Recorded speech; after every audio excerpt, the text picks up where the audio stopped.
ഒരു പ്രഭാഷകനെ സംബന്ധിച്ചോളം ഒരു വിഷയമൊന്നും പറഞ്ഞാൽ തീരാത്ത വിധം വല്ലാത്ത അസ്വസ്ഥമാണ് നമ്മുടെ പരിസരങ്ങൾ, വല്ലാത്ത ബഹളമയമാണ് നമ്മുടെ പരിസരങ്ങൾ.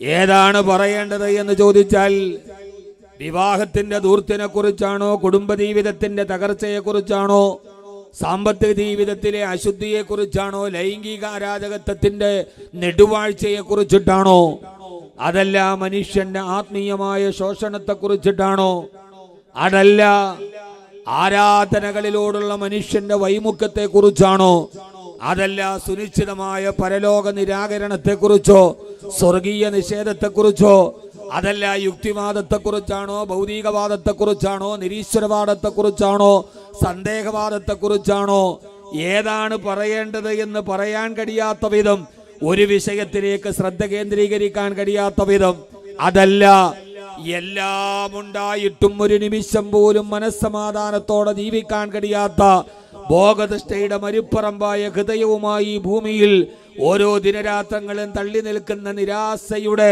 അഗാധ തലങ്ങളിലോട്ട് കടന്നു പോകുന്ന മനുഷ്യായുസിന്റെ ഈ സങ്കട കടലിനെ കുറിച്ചാണോ പറയേണ്ടതെന്ന് ചോദിച്ചാൽ എന്താണ് പറയേണ്ടതെന്ന് പറയാൻ കഴിയുന്നില്ല. യഥാർത്ഥത്തിൽ അതാണ് പ്രശ്നം. ഇപ്പോ വെള്ളിയാഴ്ച മിമ്പറിലോട്ട് കയറുന്ന ഒരു ഖത്തീബിന് തീർച്ചയായും ഒരു ഉന്നമുണ്ട്, നീ വിഷയം പറയണമെന്ന്. പക്ഷെ ഇപ്പൊ അത് പറയാൻ പറ്റില്ല. കടക്കണി മൂലം ആത്മഹത്യ ചെയ്യുന്നവനല്ല കോടീശ്വരൻ മരണത്തെ പുൽകുന്ന ഒരു കാലത്ത് ദാരിദ്ര്യത്തെക്കുറിച്ച് പറയണോ, അതിസമ്പന്നതയെക്കുറിച്ച് പറയണോ, ഏതിനെ കുറിച്ചാണ് പറയേണ്ടത്? ഞാൻ ഇങ്ങോട്ട് വരുമ്പോ വല്ലാതെ ആലോചിച്ചു ഏത് വിഷയമാണ് പറയേണ്ടത്. അവസാനം ഈ പറഞ്ഞ എല്ലാ വിഷയങ്ങളും ഒന്ന് ആറ്റിക്കുറുക്കി ഇതിന്റെ ഏറ്റവും പ്രധാനപ്പെട്ട കാരണമേത് എന്ന് ഖുർആൻ പറയുന്നുണ്ട്. അത് മാത്രം പറയാമെന്ന് ഞാൻ തീരുമാനിച്ചു. എന്താ പറയേണ്ടത് എന്ന് നോക്കുമ്പോൾ ഞാൻ ഈ പറഞ്ഞ മുഴുവൻ വിഷയങ്ങൾക്കും ഒരു യഥാർത്ഥ കാരണമുണ്ട്. ആ കാരണത്തെ അള്ളാഹുവിന്റെ ഖുർആൻ പറയുന്നുണ്ട്. അത് മാത്രം പറയാൻ തീരുമാനിച്ചു. അള്ളാഹു അത് പറയുവാനും കേൾക്കുവാനും നമുക്കെല്ലാവർക്കും അത് ഉൾക്കൊള്ളുവാനും അള്ളാഹു തൗഫീക്ക് നൽകി അനുഗ്രഹിക്കുമാറാകട്ടെ. അള്ളാഹു നമുക്കതിന് തൗഫീക്ക് നൽകി അനുഗ്രഹിക്കുമാറാകട്ടെ. ലോകത്തിലെ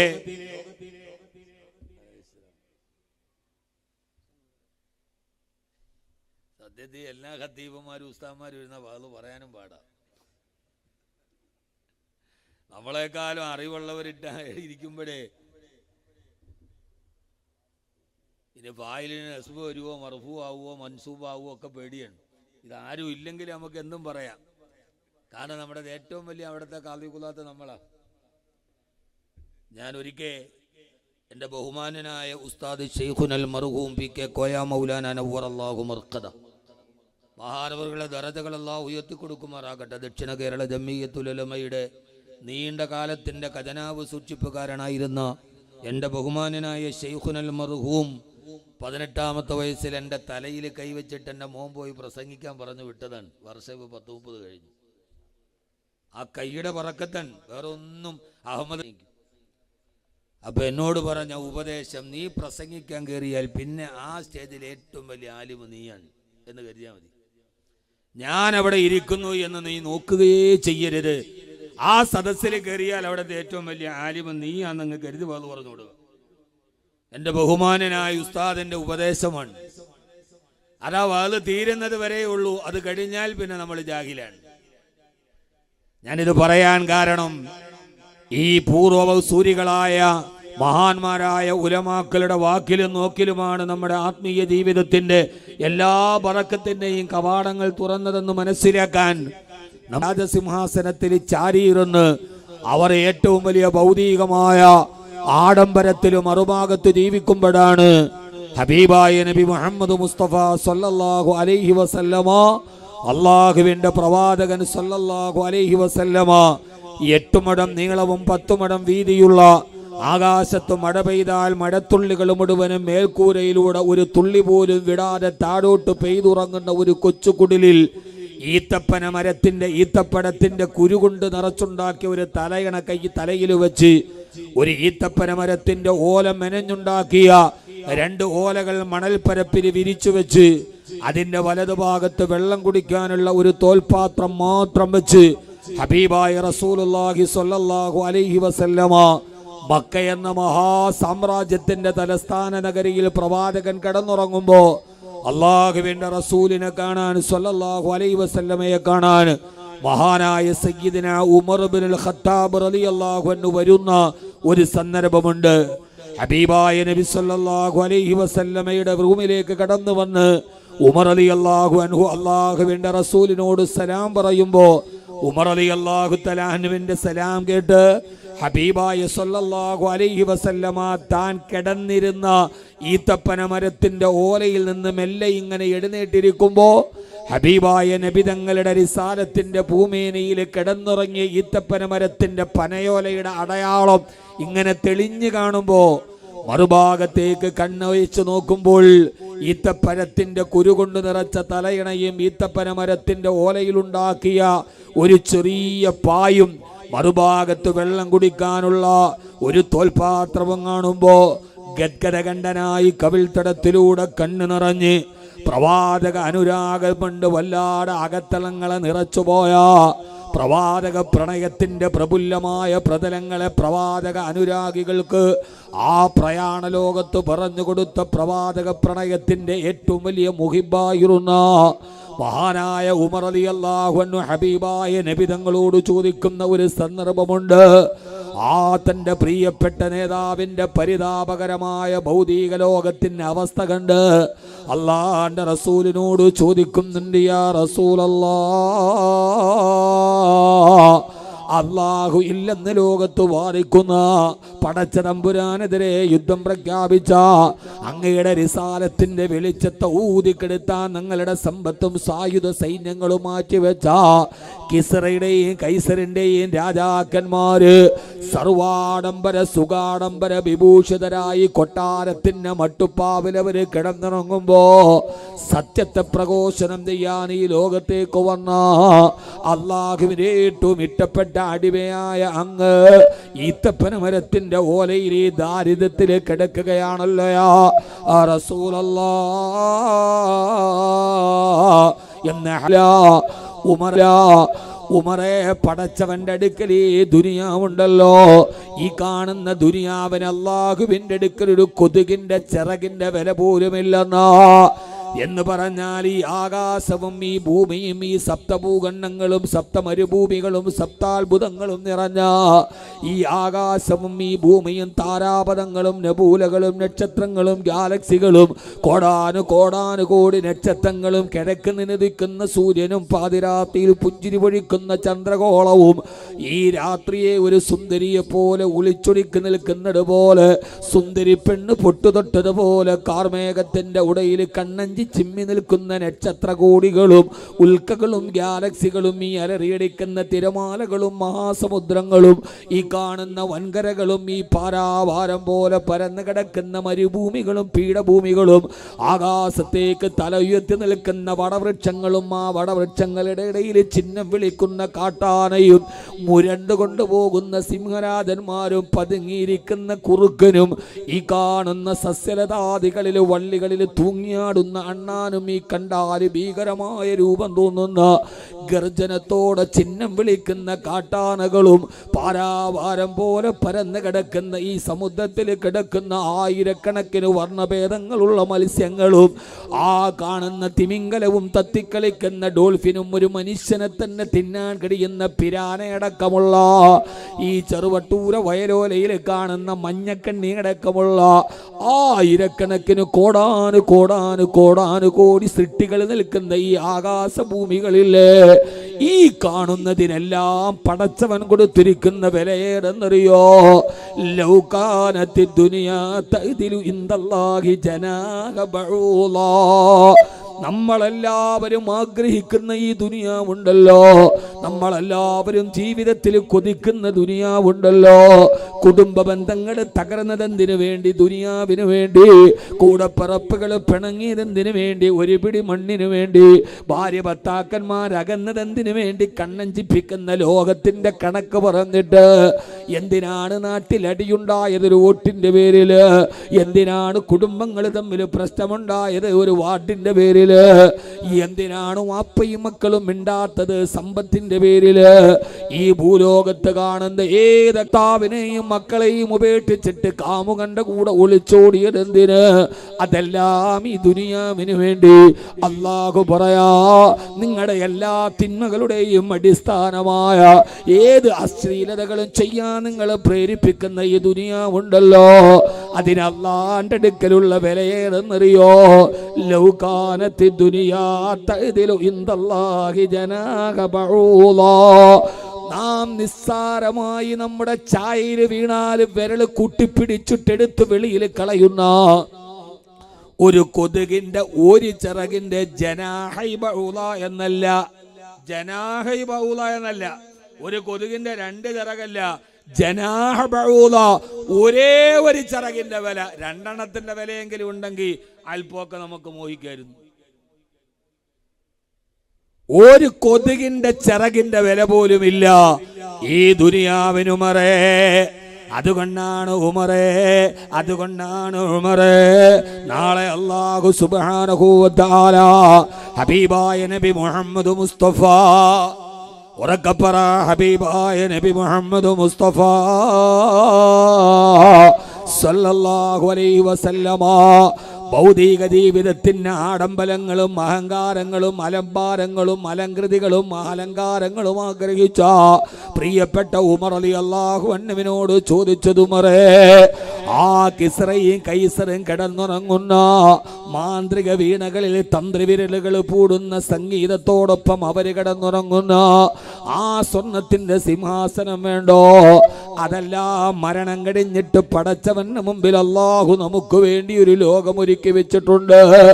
ആ സ്വർഗലോകത്തിലെ കട്ടില് നിനക്ക് വേണോ ഉമറേ? അലാ സുറുറി മൗദൂന മുത്തഖീന അലൈഹാ മുത്തഖാബിലീൻ. ഹബീബായ റസൂലുള്ളാഹി സ്വല്ലല്ലാഹു അലൈഹി വസല്ലമ മഹാനായ ഉമർ റളിയല്ലാഹു അൻഹുവിനോട് വരാകുന്നത് എന്താ? പടച്ചവന്റെ സ്വർഗമെന്നറിയോ? മാലാ ഐനുൻ റഅത്ത് വലാ ഉദുനുൻ സമഅത്ത് വലാ ഖതറ അലാ ഖൽബി ബശർ. ഒരു കണ്ണും ഇതേവരെ കണ്ടിട്ടില്ലാത്ത, ഒരു ചെവിയും ഇതേവരെ കേട്ടിട്ടില്ലാത്ത, ഒരു മനുഷ്യ ഹൃദയത്തിന് ജീവിതത്തിൽ ഒരിക്കലും അവൻ ആഗ്രഹിക്കാനോ അവനെ കണക്ക് കൂട്ടാനോ സങ്കല്പിക്കാനോ കഴിയാത്ത ഏറ്റവും മനോഹരമായ അനുഗ്രഹത്തിന്റെ മഹാസംഗമത്തിന്റെ പേരാണ് സ്വർഗമെന്ന് പറയാ. അല്ലാഹുവിന്റെ വിശുദ്ധമായ ഖുർആൻ. സഹോദരാ, ഞാനൊന്ന് ചോദിക്കട്ടെ, ഈ പാതിരാ സമയത്ത് ഈ ചെറുവട്ടൂർ ഊരൻകുടിയില് വിനീതന്റെ പ്രഭാഷണം കേൾക്കാൻ നിങ്ങൾ എത്തുമ്പോ രാവിലെ സൂര്യൻ ഉദിച്ചത് മുതൽ വൈകുന്നേരം വരെ ഏതെങ്കിലും പ്ലൈവുഡ് ഫാക്ടറിയിലോ അല്ലെങ്കിൽ ഒരു റബ്ബർ തോട്ടത്തിലോ അതല്ലെങ്കിൽ മൂവാട്ടുപുഴ അങ്ങാടിയിൽ കത്തിജ്വലിക്കുന്ന സൂര്യന്റെ താഴെ ഫുട്പാത്തിൽ കച്ചവടം ചെയ്തിട്ടോ അങ്ങനെ ഏതൊക്കെ രീതിയിൽ അധ്വാനിച്ചിട്ടാണ് വൈകുന്നേരം നിങ്ങളുടെ കയ്യിൽ 1000 റുപ്യ കിട്ടിയത്? ആ 1000 രൂപ കൊണ്ട് നിങ്ങളുടെ മക്കൾക്ക് നിങ്ങൾ ഭക്ഷണം ഉണ്ടാക്കിയത്, ആ 1000 രൂപ കൊണ്ട് നിങ്ങളുടെ ഭാര്യക്ക് നിങ്ങൾ വസ്ത്രം കൊടുത്തത്, അതുകൊണ്ട് വൈകുന്നേരം നിങ്ങൾ ഭക്ഷണം വാങ്ങി വന്നത്. ഈ ദുനിയാവിൽ 60 വർഷമാകട്ടെ 70 വർഷമാകട്ടെ രാപ്പകലില്ലാതെ അധ്വാനിക്കാതെ ജീവിതത്തിന്റെ ഒരു ദിവസം നമുക്ക് തള്ളി നീക്കാൻ കഴിയോ? എന്നാൽ അല്ലാഹു സുബ്ഹാനഹു വ തആല പറയാ, പലപ്പോഴും നമ്മൾ പറയാറില്ല, അല്ലാഹുവേ എന്നാണ് ഈ അധ്വാനമൊക്കെ മാറ്റിയിട്ട് ഞാനൊന്ന് വിശ്രമിക്കുന്നത് റബ്ബേ? എന്നാണ് എൻ്റെ കാലുകൾക്ക് നീര് വരാൻ തുടങ്ങി, എൻ്റെ ചുമലിൽ വല്ലാത്ത വേദന വരാൻ തുടങ്ങി? എന്നാണ് ഞാൻ ഈ അധ്വാനങ്ങളൊക്കെ നിർത്തിയിട്ട് എനിക്കൊന്ന് വിശ്രമിക്കാൻ കഴിയാ? കടബാധ്യതകളൊന്ന് തീരുന്നത് എങ്ങനെയാ? വേദനകളൊന്ന് അവസാനിക്കുന്നത് എപ്പോഴാ? പ്രയാസങ്ങളൊന്ന് മാറുന്നത് എപ്പോഴാ? അവസാനം എനിക്ക് കസേരയിലൊന്ന് വിശ്രമിക്കാൻ കഴിയുന്നതെപ്പോഴാ? ഇല്ല മോനെ, വിശ്രമിക്കാൻ കഴിയില്ല. മരണം വരെയും 1000 പ്രയാസങ്ങളും ആകുലതകളും ബുദ്ധിമുട്ടുകളുമായി നമ്മൾ മുമ്പോട്ട് പോകുമ്പോ എപ്പോഴെങ്കിലും നമുക്ക് വിശ്രമം കൊതിച്ചിട്ടുണ്ടെങ്കിൽ ആ വിശ്രമം എവിടെയെന്നറിയോ? അതാണ് അല്ലാഹുവിന്റെ ഖുർആൻ നമ്മോട് പറഞ്ഞത്, സ്വർഗത്തിലാ. അവിടെ നിങ്ങൾക്ക് ഭക്ഷണം ഉണ്ടാക്കാൻ നിങ്ങൾ കഷ്ടപ്പെടണ്ട, പഴവർഗം വാങ്ങിക്കാൻ നിങ്ങൾ അധ്വാനിക്കണ്ട, കിളക്കണ്ട, പൂട്ടണ്ട, വെയിൽ കൊള്ളണ്ട, കുന്നുന്ന സുച്ചതിനൊക്കെയുള്ളത് കൊണ്ടാ. ഒരു നിമിഷം പോലും അധ്വാനിക്കാതെ, ഒരു വെയിലൊന്ന് കൊള്ളാതെ, ഒരു തുള്ളി വേർപ്പ് ശരീരത്തിൽ നിന്നിച്ചു വീടാതെ നമ്മൾ ആഗ്രഹിക്കുന്നതെല്ലാം നമ്മുടെ കൺമുമ്പിലെത്തുന്ന ഒരു ലോകമുണ്ട്. ആ ലോകത്തിന്റെ പേരാണ് സ്വർഗമെന്ന് പറയാ. അല്ലാഹു നമുക്ക് സ്വർഗത്തിൽ ഒരുമിച്ച് കൂടാൻ അല്ലാഹു നമുക്ക് തൗഫീക്ക് നൽകട്ടെ. അല്ലാഹു നമുക്ക് തൗഫീക്ക് നൽകട്ടെ. ആമീൻ പറയും മനുഷ്യന്മാരെ.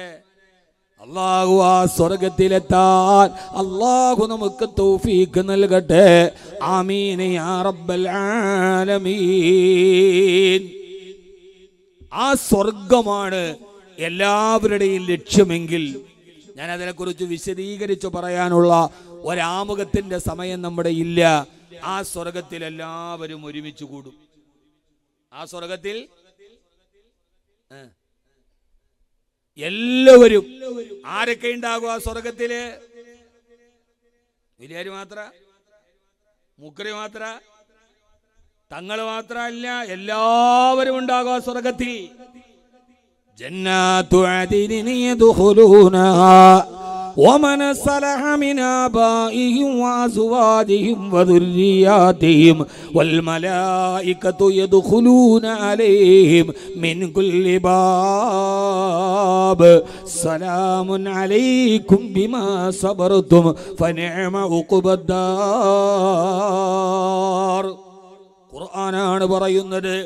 ഞാൻ ഈ പറയുന്നത് ഖുർആനാണ്. ആ സ്വർഗത്തിലൊരു താഴ്വരയുണ്ട്. ആ താഴ്വരയുടെ പേര് ജന്നത്തു അദിൻ. ആ താഴ്വരയുടെ പേര് ഏദൻ തോട്ടം എന്നാണ്. ഏദൻ തോട്ടം എന്നാണ്.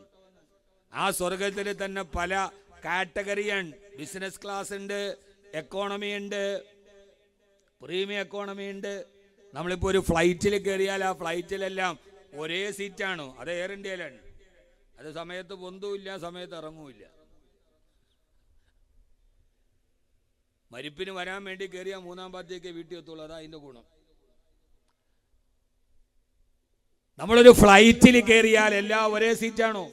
അല്ല. ഇപ്പൊ എമിറേറ്റ്സിലൊക്കെ നമ്മൾ കയറിയാൽ ഫസ്റ്റ് ക്ലാസ് അദ്ദറജത്തുൽ ഊല, രണ്ടാമത്തേത് അദ്ദറജത്തുൽ അഅമാൽ ബിസിനസ് ക്ലാസ്, അതിൻ്റെ താഴെ പ്രീമിയം എക്കോണമി, അതിനേറ്റ് ഏറ്റവും ബാക്കിലോട്ട് ആ ബാത്റൂമിന്റെ സൈഡിൽ സാധാ എക്കോണമി. ഒന്നിൽ തന്നെ ആദ്യ ഏതാ? അത് ദറജത്തുൽ ഊല, ഫസ്റ്റ് ക്ലാസ്. അവിടെ കിടന്നുറങ്ങാം. ബെഡൊക്കെ വിരിച്ചു തരും മാലാകമാര്. നമുക്കതിനകത്ത് കിടന്നുറങ്ങാം. ആവശ്യമുള്ളതെല്ലാം നമ്മുടെ ഇടതുഭാഗത്തും വലതുഭാഗത്തുണ്ടാവും. അങ്ങനെ എല്ലാ സൗകര്യങ്ങളും ഉള്ളതാ. യഥാർത്ഥത്തിൽ സ്വർഗത്തിലും ഫസ്റ്റ് ക്ലാസ് ഉണ്ട്, ബിസിനസ് ക്ലാസ് ഉണ്ട്, അല്ലേ? അങ്ങനെയല്ലേ?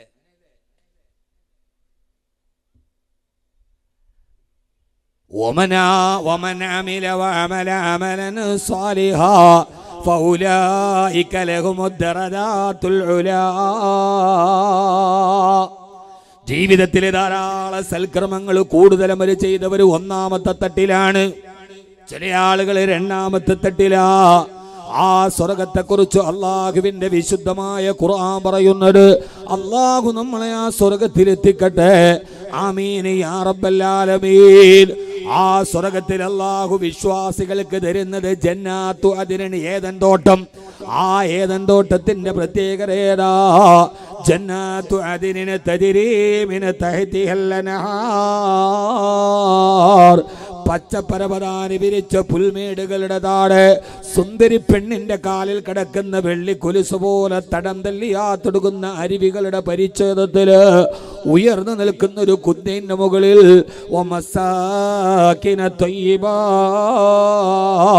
മനോഹരമായൊരു വീടുണ്ട്. ഇവിടെ ആ വീട്ടിൽ ആരൊക്കെയാണ് ഒരുമിച്ച് കൂടുക?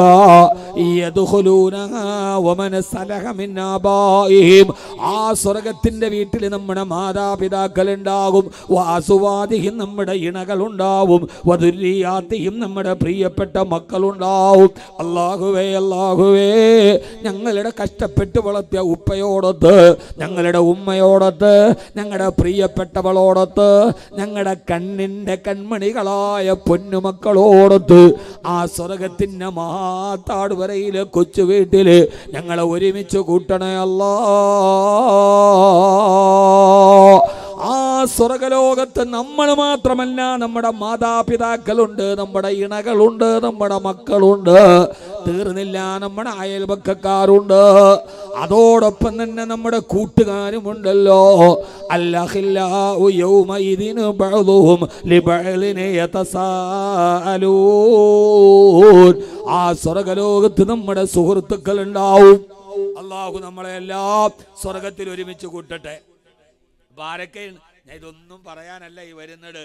ആ സ്വർഗത്തിന്റെ ഒരു അവസ്ഥ പറയാം. വാപ്പയുണ്ട്, മാതാപിതാക്കളുണ്ട്, ഭാര്യ സന്താനങ്ങളുണ്ട്, നമ്മുടെ കൂട്ടുകാരുണ്ടാവും. ഏത് കൂട്ടുകാർ? വൈകുന്നേരം 8 മണിയാകുമ്പോ കുളത്തിന്റെ മുകളിൽ തവള ഇരിക്കുന്നത് മാതിരി ബൈക്കുമേല് പാഞ്ഞു വന്നിട്ട് മൂവാറ്റുപുഴയില് സെക്കൻഡ് ഷോ കാണാൻ വിളിച്ചു കൊണ്ടുപോകുന്ന കൂട്ടുകാരനല്ല. മരം കോച്ചുന്ന തണുപ്പത്ത് വീട്ടിലേക്ക് ഫോണിലേക്ക് വിളിച്ചിട്ട് സുബഹിയുടെ ജമാഅത്തിന് പള്ളിയിലേക്ക് കൂട്ടിക്കൊണ്ടുപോകുന്ന നിന്റെ കൂട്ടുകാരനുണ്ടോ? ആ കൂട്ടുകാരൻ നാളെ സ്വർഗത്തിലുണ്ടാവും. എല്ലാവരും അവിടെയുണ്ടാവും എന്ന് മാത്രമല്ല, ആ സ്വർഗത്തിൽ കാണാത്ത ആളുകളെ പരസ്പരം അന്വേഷിക്കുമെന്നാണ്. അല്ലഹില്ലാഹു യൗമഇദിൻ ബഅദുഹും ലിബഅലിൻ യതസാഅലൂൻ. കൂട്ടുകാര് പരസ്പരം അന്വേഷിക്കും. അവരെ കണ്ടില്ലല്ലോ, അവളെ കണ്ടില്ലല്ലോ, അവനെ കണ്ടില്ലല്ലോ എന്നവർ പരസ്പരം അന്വേഷിക്കും. അവിടെ വർത്തമാനം പറയുമെന്ന് വിശുദ്ധ ഖുർആൻ. അങ്ങനെ ആ സ്വർഗത്തിന്റെ മധ്യത്തിൽ നടക്കുന്ന ഒരു സംഭാഷണത്തെ അള്ളാഹുവിന്റെ വിശുദ്ധ ഖുർആൻ സൂറത്തുൽ അഅറാഫിൽ പറയുന്നുണ്ട്. സ്വർഗത്തിൽ എല്ലാവരും ഇരുന്ന് വർത്താനം പറയും, സംസാരിക്കും, അങ്ങോട്ടും ഇങ്ങോട്ടുള്ള വർത്താനം പറയും. എല്ലാം പറയുമ്പോ അക്കൂട്ടത്തിൽ സ്വർഗത്തിലുള്ള ആളുകൾ സ്വർഗത്തിൽ, നരകത്തിലുള്ള ആളുകൾ നരകത്തിൽ. അങ്ങനെ അവര് അവിടെ നിന്ന് നടത്തുന്ന ഒരു സംഭാഷണം, സ്വർഗവാസികളും നരകവാസികളും തമ്മിലുള്ള ഒരു വലിയ വർത്തമാനം അള്ളാഹുവിന്റെ വിശുദ്ധമായ ഖുർആൻ സൂറത്തുൽ അഅറാഫിലെ ഏതാണ്ട് 15ഓളം ആയത്തുകൾ ഇങ്ങനെ പറയാ. അത് സ്വർഗത്തിലെ വർത്തമാനമാണ്. എവിടത്തെ വർത്താനം? നിങ്ങൾ ഇങ്ങനെ ഇരിക്കണ മനുഷ്യന്മാരെ, ആ വെളിയിൽ കുറെ മുത്തക്കിങ്ങൾ നിൽപ്പുണ്ട്. 11 മണിക്ക് വാള അവസാനിക്കും. അകത്തോട്ട് വന്നാൽ ഈ പറയുന്ന വിഷയം വളരെ പ്രധാനപ്പെട്ടതാണ്. നമ്മളിങ്ങനെ വന്ന് വെളിയിൽ നിന്നിട്ടും എൻ്റെ പൊന്നു മോനെ 900 കോടി രൂപയുടെ ആസ്തിയുള്ളവനാണ് ഇടനെഞ്ചിലേക്ക് കാഞ്ചി വലിച്ചത്. എത്ര ആസ്തി? 900 കോടി. തൻ്റെ പ്രിയപ്പെട്ട മകൾക്ക് അദ്ദേഹം സമ്മാനിച്ച 7000 സ്ക്വയർ ഫീറ്റ് ഉള്ള ഒരു വീടിന്റെ വിവരണം യൂട്യൂബിൽ കാണാം.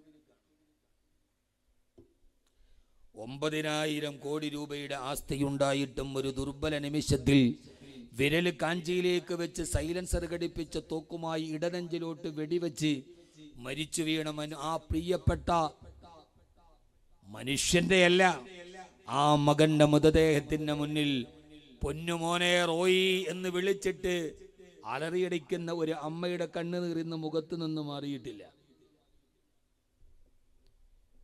അമ്മയുടെ തലയിൽ സ്വർണ്ണ കിരീടം കൊടുക്കാൻ കഴിവുള്ള മകൻ ഒരു നിമിഷം കൊണ്ട് ജീവിതം അവസാനിക്കാതിരിക്കുമ്പോ തളർന്നിരുന്നിട്ട് പൊന്നുമോനെ റോയി എന്ന് അലറി വിളിക്കുന്ന ഒരു അമ്മയുടെ കണ്ണുനീർ ഇപ്പോഴും മനസ്സിൽ നിന്ന് മാറിയിട്ടില്ല. എവിടെയാണ് സഹോദര? പണമാണ് നമ്മുടെ ജീവിതത്തിൽ സമാധാനം തരുന്നതെങ്കിൽ, അതാണ് നമ്മളെ നയിക്കുന്നതെങ്കിൽ ഇവരെല്ലാവരും ഈ ലോകത്തുണ്ടാവേണ്ടവരല്ലേ? $8,000 കോടി രൂപയുടെ ആസ്തിയുണ്ടായിരുന്ന ഈ ഇന്ത്യ രാജ്യത്തിന്റെ കാപ്പിക്കുരിയുടെ നറുമണം ലോകരാട്ടങ്ങളുടെ മുമ്പിൽ എത്തിച്ച കഫേ കോഫിയുടെ ഉടമ ഗംഗാനദിയിൽ ചാടിയിട്ടാണ് ആത്മഹത്യ ചെയ്തത്. ആസ്തി 9,000 കോടി. ഇവിടെ 8,000 രൂപ മാസ ശമ്പളം കിട്ടണ മുക്രിക്കാക്ക സന്തോഷത്തോടെ ജീവിക്കും. ഏതെങ്കിലും പള്ളിയിലെ മുക്രി ആത്മഹത്യ ചെയ്തിട്ടുണ്ടോ? ഒരു ഖത്തീബിന്റെ ശമ്പളം എത്ര? ഖത്തീബിന്റെ ശമ്പളം ക്ലോസറ്റിന്റെ വെള്ളം ഒരുപോലെയല്ല. യസീദ് വല എങ്കൂസ്, കൂടൂല കുറയൂല. ആ ചെറിയ ശമ്പളത്തിൽ ഇവരെങ്ങനെയാ സന്തോഷത്തോടെ? നിങ്ങൾ ചിന്തിച്ചിട്ടുണ്ടോ? ഒരു പള്ളിയിലെ മുഅദ്ദിൻ എങ്ങനെയാണ് സന്തോഷത്തോടെ ജീവിക്കുന്നത്? അദ്ദേഹത്തിന്റെ മക്കളെ കല്യാണം കഴിച്ചു, അദ്ദേഹം മനോഹരമായ വീട് വെച്ചു, സമാധാനത്തോടെ സന്തോഷത്തോടെ. ആ മുക്രിക്കാക്കാടെ കുപ്പായത്തിൽ നിന്ന് വരുന്ന അത്തറിന്റെ മണം ഏത് മുതലാളിക്കുള്ളത്? പള്ളിയിലെ ഏറ്റവും വലിയ ചെറിയ ശമ്പളത്തിൽ ജോലി ചെയ്യുന്ന മൊല്ലാക്കാടെ കുപ്പായത്തിൽ നിന്ന് വരുന്ന മജ്മ 96 മണമുണ്ടല്ല, ആ നറുമണം എവിടെയാണുള്ളത്? സഹോദര, ഒരു കാര്യത്തെ അതിന്റെ എല്ലാം വെളിച്ചത്തിൽ ഗൗരവമായി പറയാനാണ് ഞാൻ വന്നത്. ആ സ്വർഗത്തിന്റെ നടുവിൽ എല്ലാവരും ഒരുമിച്ച് കൂടുമ്പോ അവിടെ ഇരുന്നിട്ട് അവര് പറയുന്ന ഒരു വലിയ അഭിമുഖ സംഭാഷണമുണ്ട്. സ്വർഗവാസികൾ സ്വർഗത്തിലേക്ക് പോയി. അതുകൊണ്ട് എല്ലാവരും അകത്തോട്ട് കയറിയിരിക്കുന്നു. 1-2 കസേരയൊക്കെ ഉണ്ട്. ഞാൻ ആദ്യം 10 മണിക്ക് ഇപ്പോൾ ഒരാളെ തൊപ്പി വെച്ച് പള്ളിയിൽ കണ്ടാൽ നിശ്ചയമായിട്ടും പിരിവിനൊന്നാളാ. എവിടെയാണ് നമുക്ക് പറഞ്ഞു പോയത്? ഞാനിനി പറയാൻ പോകുന്ന വിഷയം വിശുദ്ധമായ ഖുർആനിന്റെ ഒരു പേജ് മുഴുവനും അള്ളാഹു നമ്മളോട് പറഞ്ഞതാണ്. സഹോദരങ്ങളെ ശ്രദ്ധിക്കുമല്ലോ. കുറെ ആളുകൾ സ്വർഗത്തിലായി, കുറെ ആളുകൾ നരകത്തിലായി. അങ്ങനെ എല്ലാവരും സ്വർഗത്തിൽ കിടക്കുമ്പോ ആ സ്വർഗവാസികൾ സ്വർഗത്തിൽ നിന്നിട്ട് വിളിച്ചു ചോദിക്കുന്നൊരു ചോദ്യമുണ്ട്.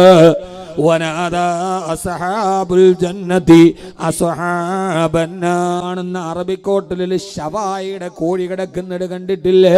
അറബിക്കോട്ടിൽ ശവായിയുടെ കോഴി കിടക്കുന്നത് കണ്ടിട്ടില്ലേ? ആ കോഴിയെ പോലെ ഇങ്ങനെ തീപാറിയിട്ട് തൊലി മുഴുവനും ഉലിഞ്ഞു മാറി അവരുടെ മാംസം ഇങ്ങനെ വെന്തു പോകുമ്പോ ഉലിഞ്ഞു മാറി അവരുടെ മാംസം ഇങ്ങനെ വെന്തു പോകുമ്പോ ആ സാധനത്തെ കുറിച്ച് അല്ലാഹു ശവാ എന്ന് പറയുന്ന പദം ഖുർആനാണ്. ഈ തീനാളം ഇങ്ങനെ അടിച്ചു വീശിയിട്ട് ആ ശവായ് കോഴിയുടെ തൊലി ഉരിഞ്ഞിട്ട് തിന്നെ മാംസം വേവുന്നത് പോലെ നരകവാസികള് നരകത്തിൽ കിടക്കുമ്പോ ആ സമയത്ത് സ്വർഗത്തിന്റെ അനുഭൂതികൾ ആസ്വദിച്ചിട്ട് സ്വർഗത്തിന്റെ തണുതണുത്ത കാറ്റാസ്വദിച്ച്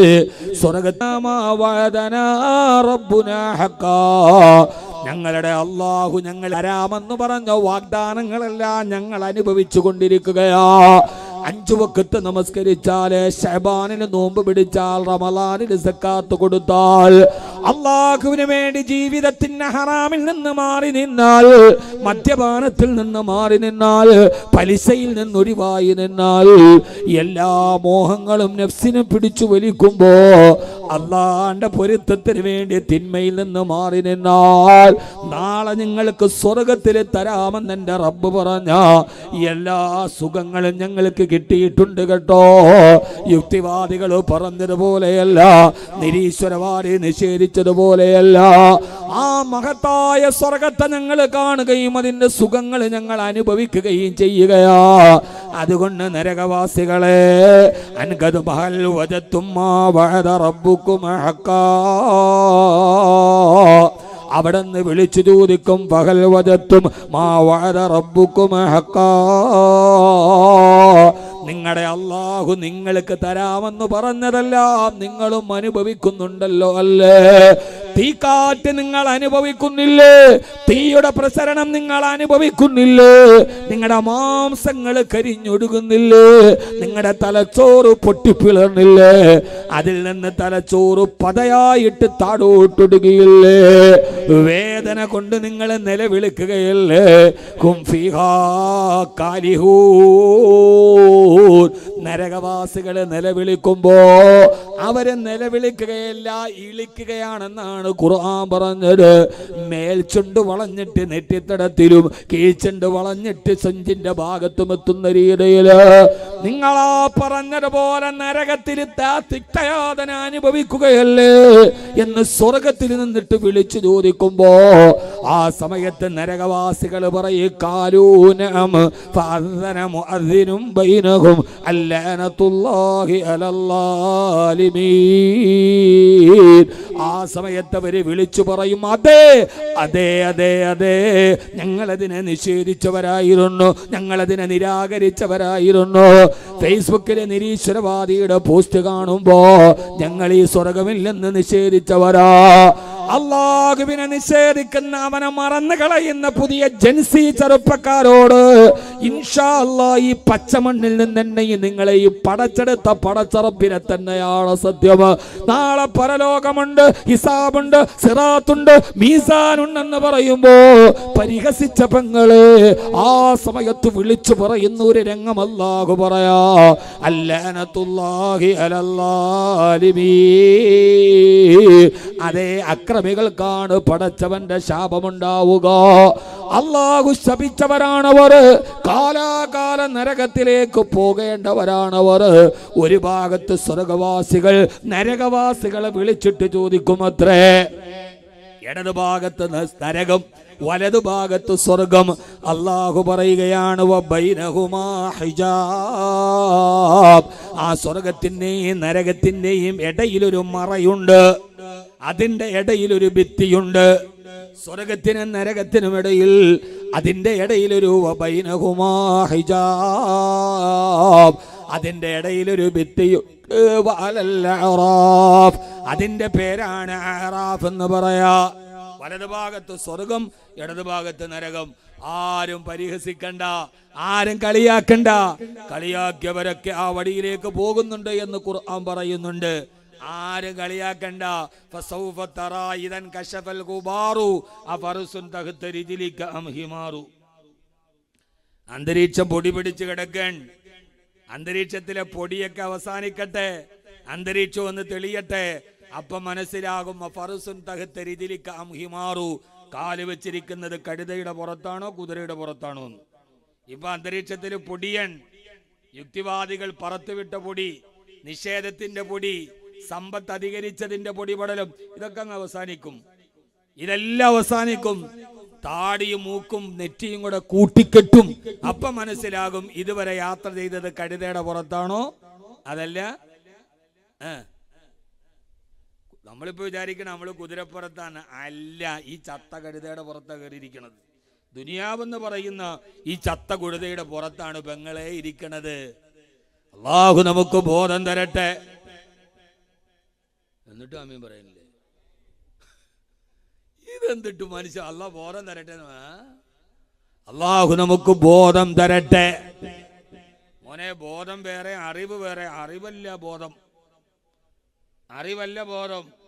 ഇന്ന ഫീ ദാലിക ലദിക്റാ ലിമൻ കാന ലഹു ഖൽബുൻ വൽക സമഅ വഹുവ ശഹീദ്. ബോധം കൽബിലുണ്ടാവേണ്ടതാണ്. അറിവ് ചെവിക്കടയൊക്കെ കയറും, പക്ഷെ ബോധം കൽബിലുണ്ടാവേണ്ടതാണ്.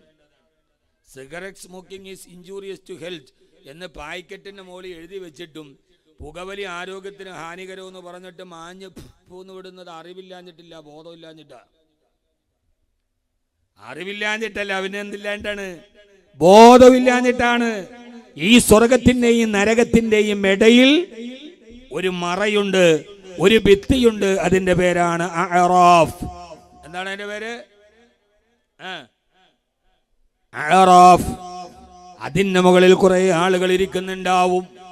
നന്മ കൂടിയാൽ സ്വർഗം, തിന്മ കൂടിയാൽ മനുഷ്യന്മാരപ്പ. നന്മ കൂടിയാൽ ഫമൻ സകുലതു മവാസീനുഹു ഫഹുവ ഫീ ഈശത്തിർ റാദിയ. മീസാൻ എന്ന ത്രാസിൽ ഭാരം നോക്കുമ്പോ ആരുടെ നന്മയാണോ തിന്മയേക്കാൾ കൂടുതൽ, ഫഹുവ ഫീ ഈശത്തിർ റാദിയ, അവര് സമാധാനമായ ജീവിതം നിൽക്കുന്ന സ്വർഗത്തിലേക്ക് പോയി. വമൻ ഖഫ്ഫതു മവാസീനുഹു, ആരുടെ നന്മയുടെ ത്രാസിനാണോ ഭാരം കുറഞ്ഞത് ഫഉമ്മുഹു ഹാവിയ, അവൻ കത്തിക്കാളുന്ന നരകത്തിലേക്കും പോയി. ഖുർആൻ അവൻ കത്തിക്കാളുന്ന നരകത്തിലേക്ക് പോയി. നന്മ കൂടിയവൻ സ്വർഗത്തില്, തിന്മ കൂടിയവൻ നരകത്തില്. തൂക്കി നോക്കിയപ്പോ നന്മയും തിന്മയും ഒരേപോലെ ദോനോ ബറാബർ ഹേ ക്യാ കർന. ഇവിടെ ഫുള്ള് ബംഗാളികളാണല്ലേ വരുമ്പോ ഒരു ദോനോ ബറാബർ ഹേ ക്യാ കർന, നന്മയും തിന്മയും ഒരുപോലെ. മഹാന്മാര് പറയുന്നുണ്ട് അവരെയാണ് ആറാഫിന്റെ മുകളിലിരുത്തുക. മഹാന്മാര് തഫ്സീറിൽ പല വ്യാഖ്യാനം പറയുമ്പോൾ ഒരു വ്യാഖ്യാനം അങ്ങനെയാണ്, ആ നരകത്തിന്റെ വേദനകളുടെയും സ്വർഗത്തിന്റെ അനുഗ്രഹങ്ങളുടെയും ഇടയിലുള്ള ആ ഭിത്തിയിലിരിക്കുമ്പോ അല്ലാഹു പറയാണ് വഇദാ സുരിഫത് അബ്സാറുഹും തിൽകാ സ്വഹാബിന്നാർ. അവര് വളരെ ആഗ്രഹത്തോടെ വലതുഭാഗത്തോട്ട് നോക്കുമ്പോ ആ സ്വർഗത്തിന്റെ പുഴകൾ കാണുമ്പോ, സ്വർഗത്തിന്റെ പുഴകളിൽ നീന്തി തുടിക്കുന്നത് കാണുമ്പോ, ഊർലിങ്ങളെ കാണുമ്പോ, സ്വർഗത്തിന്റെ മണിമന്ദിരം കാണുമ്പോ, ആ മണിമന്ദിരം കോൺഫിഡന്റ് ഗ്രൂപ്പിന്റെ ചെയർമാന്റെ ബാംഗ്ലൂരിലെ വസതി പോലെയല്ല. ഈ അറബിക്കടലിനോട് മുഖം ചാരി നിൽക്കുന്ന 140 ബെഡ്റൂമുകളുള്ള 240 കാറുകൾ പാർക്ക് ചെയ്യാൻ കഴിയുന്ന ലക്ഷക്കണക്കിന് ചതുരശ്ര കിലോമീറ്റർ വിസ്തൃതിയുള്ള അംബാനിയുടെ പസഫിക് പോലെയല്ല. പിന്നെയോ അള്ളാഹുവിന്റെ സ്വർഗത്തിന്റെ ഭവനം എങ്ങനെയെന്നറിയോ? അതിലുള്ള മണ്ണും ചരലും ഇസ്കും ജൗഹറ, പിന്നെന്ത് പറയാനാ ഹബീബേ ഉള്ളറാ. ആ മണിമാളികയുടെ മുറ്റത്ത് വിരിച്ചിട്ടിരിക്കുന്നത് മരതകരത്നങ്ങളും വൈഡൂര്യങ്ങളുമാ. പിന്നെ അതിന്റെ ഉൾഭാഗത്തെ കുറിച്ച് പറയേണ്ടതുണ്ടോ? വൈഡൂര്യ മരതകരത്നങ്ങൾ മിന്നിത്തിളങ്ങുന്ന സ്വർഗത്തിന്റെ ഭവനം കാണുമ്പോ ഭാര്യ ഭർത്താക്കന്മാർ അതിന്റെ ഉള്ളിലിരുന്ന് മാടപ്രാവിനെ പോലെ കൊഞ്ചുന്നത് കാണുമ്പോ പെങ്ങളെ ദുനിയാവിൽ അവസാനിക്കില്ല. ഈ ഭാര്യയും ഭർത്താവും ആ വീട്ടിലിരുന്നിട്ട് ഇങ്ങനെ കൊഞ്ചുന്നത് കാണുമ്പോ വനസഇനാ മാ ഫീ സുദൂരിഹിം മിൻ ഗില്ലിൻ ഇഖ്വാനാ. ഭാര്യ ഭർത്താക്കന്മാരുടെ ഇടയിൽ ദുനിയാവിൽ പിണങ്ങാത്തവരാരാ? ദുനിയാവിൽ പരസ്പരം ദേഷ്യപ്പെടാത്ത ഭാര്യ ഭർത്താക്കന്മാരാരാ? പക്ഷേ സ്വർഗത്തിൽ പോയാൽ എന്നും കണ്ടാൽ വഴക്കടിക്കുന്ന ഭാര്യ ഭർത്താക്കന്മാര് പോലും സ്വർഗത്തിൽ പോയാൽ അവരുടെ ഹൃദയത്തിന്റെ ഉള്ളിൽ ഒരു ഈർഷ്യതയില്ല, പരാതികളില്ല, പരിഭവങ്ങളില്ല. സഹോദരാ, അങ്ങനെയുള്ള ഭാര്യ ഭർത്താക്കന്മാർ ആ മണിമാളികയിൽ ഇരിക്കുന്നത് കാണുമ്പോ, അവരുടെ വീടിന്റെ കാട കൂടി ഇങ്ങനെ അരുവികൾ ഒരുക്കുന്നത് കാണുമ്പോ, ആ അറാഫ് എന്ന ഭിത്തിയിലിരിക്കുന്ന ആളുകൾ അവിടേക്ക് നോക്കും. അല്ലാഹുവേ, അല്ലാഹുവേ, അല്ലാഹുവേ, ഈ സ്വർഗത്തിലേക്ക് ഞങ്ങളെ ഒന്ന് തള്ളിയിടണേ അല്ലാ. പക്ഷേ ഖുർആൻ വ്യക്തമായിട്ട് പറയുകയാണ്, ലം യദ്ഖുലൂഹാ വഹും യത്മഊൻ. അവരെത്ര ആഗ്രഹിച്ചാലും അവർ സ്വർഗത്തിലേക്ക് എത്തുകയില്ല. വലതുഭാഗത്ത് നോക്കുമ്പോൾ സ്വർഗത്തിന്റെ സുഖാഡംബര കണ്ടാൽ സ്വർഗത്തിലേക്ക് പോകാൻ പറ്റില്ല. ഇടത്തോട്ട് നോക്കുമ്പോഴോ, ആ ഇടത്തോട്ട് നോക്കുന്ന സമയത്ത് കല്ലാ ഇന്നഹാ ലളാ നസ്സാഅത്തൻ ലിശ്ശവാ തദൂ മൻ അദ്ബറ വതവല്ലാ. ഉപരിലോകത്തേക്ക് പെയ്തിറങ്ങുന്ന തീനാളങ്ങളുടെ നടുവില് കൈകാലുകൾ മുഴുവനെ കത്തിക്കരിച്ച് ചാമ്പലായി, തല പൊട്ടി പിളർന്നിട്ട് തലച്ചോറ് മുഴുവനും പതയൊടുകലായി. അവസാനം നരകത്തിന്റെ ഇടയിലൂടെ ഓടിപ്പാഞ്ഞ് നടക്കുന്ന നരകവാസികൾ, അവരുടെ ശരീരത്തിൽ തീ ഇങ്ങനെ ആളിപ്പടരുന്നു. അതണക്കാനുള്ള വെള്ളം നോക്കി അവർ ഓടുകയാണ്. യതൂഫൂന ബൈനഹാ വബൈന ഹമീമിൻ ആൻ ഫബിഅയി ആലാഇ റബ്ബികുമാ തുകദ്ദിബാൻ. ഞാനിത് വെറുതെ വിശദീകരിക്കുന്നതല്ല, കബീർ ബാക്കവി ഒരു പ്രസംഗത്തിന്റെ ഗരിമയ്ക്ക് വേണ്ടി പറയുന്നതല്ല. ഈ പാതിരാ സമയത്ത് ഇവിടെ തടിച്ചുകൂടിയ പ്രിയപ്പെട്ട സഹോദരങ്ങളോട് ഒരു പ്രധാനപ്പെട്ട കാര്യം പറയാൻ വേണ്ടിയാണ് ഞാനിത് പറയുന്നത്. പടച്ചറപ്പ് നമ്മോട് മുന്നറിയിപ്പ് നൽകിയ അല്ലാഹുവിന്റെ റസൂൽ നമ്മളോട് പറഞ്ഞിരുന്ന ഏറ്റവും പ്രധാനപ്പെട്ട ഒരു കാര്യത്തെ നമ്മൾ ഗൗരവപൂർവം പരിഗണിക്കേണ്ടതുണ്ട്. അല്ലാഹു പറയാ, ആ നരകത്തിലൂടെ ഇവരിങ്ങനെ പാഞ്ഞു നടക്കുന്നത് കാണുമ്പോ, അവരുടെ തലച്ചോറ് പൊട്ടിച്ചു തരുന്നത് കാണുമ്പോ, അവരുടെ തലച്ചോറിങ്ങനെ പതപതയായിട്ടുരുകുന്നത് കാണുമ്പോ, അവരവൈദാ സുരിഫത്ത് അബ്സാറുഹും തിൽകാ സ്വഹാബിന്നാർ, ആ നരകത്തിന്റെ ഭാഗത്തേക്ക് അറാഫുകൾ തിരിഞ്ഞു നോക്കുമ്പോ, വേദനാജനകമായ ശിക്ഷകൾ കാണുമ്പോ അവര് പറയുന്നൊരു വാക്കുണ്ട്, റബ്ബേ റബ്ബനാ ലാ തജ്അൽനാ മഅൽ ഖൗമിൽ ളാലിമീൻ, റബ്ബനാ ലാ തജ്അൽനാ മഅൽ ഖൗമിൽ ളാലിമീൻ. സ്വർഗം തന്നില്ലെങ്കിലും വേണ്ടില്ല റബ്ബേ, ഈ നരകത്തിലേക്ക് ഞങ്ങളെ ഇടല്ലേ അല്ലാ. സ്വർഗം വേണ്ട വേണ്ട വേണ്ട, ഞങ്ങൾ ഈ അറാഫിൽ ഇരുന്നോളാം, പക്ഷേ നരകത്തിലേക്കിടല്ലേ അല്ലാ. ആ നരകവാസികൾ, ഇത് സൂറത്തിൽ അറാഫിന്റെ ആയത്തിന്റെ അർത്ഥമാണ് ഞാൻ പറയുന്നത്. സമയബന്ധിതമായി അവസാനിക്കേണ്ടതുള്ളത് കൊണ്ട് ആശയം മാത്രം പറഞ്ഞു പോവുകയാ. സഹോദരാ സഹോദരാ, ഈ പറയുന്നത് മായാവി കഥകളല്ല, പഞ്ചതന്ത്രത്തിന്റെ കഥകളല്ല, അൽഫ് ലൈലത്തിൻ വലൈലയിലെ അതിമനോഹരമായ വർണ്ണനകളല്ല. ഇതേതാണ് പറയുന്നതെന്നറിയോ? മക്കാ ചന്തയിലൂടെ തെമ്മാടിയായിട്ട് നടന്ന ഖത്താബിന്റെ മകൻ ഉമറിന്റെ ഹൃദയത്തിന് വെളിച്ചം കൊടുത്ത, ഉഹദിന്റെ രണാങ്കണത്തിൽ ഹബീബിന്റെ പല്ലുപൊടിയാൻ കാരണക്കാരനായ വലീദിന്റെ മകൻ ഖാലിദിന്റെ ഹൃദയത്തിൽ സത്യത്തിന്റെ പൊൻവെളിച്ചം കൊടുത്ത, ഹബീബായ നബി തങ്ങളുടെ കൊച്ചാപ്പയായ ഹംസത്തുൽ കറാറിനെ മലത്തിക്കടത്തിയിട്ട് മുട്ടുകാല് കൊണ്ട് ചവിട്ടി വെച്ചിട്ട് നെഞ്ചു വലിച്ചു കീറിയിട്ട് കുടൽമാരെ ചവച്ചു തുപ്പിയ ഹിന്ദിനെ ഈ ലോകത്തിന്റെ സത്യമതത്തിലേക്ക് വെളിച്ചം കൊടുത്ത അല്ലാഹുവിന്റെ വിശുദ്ധ ഖുർആൻ.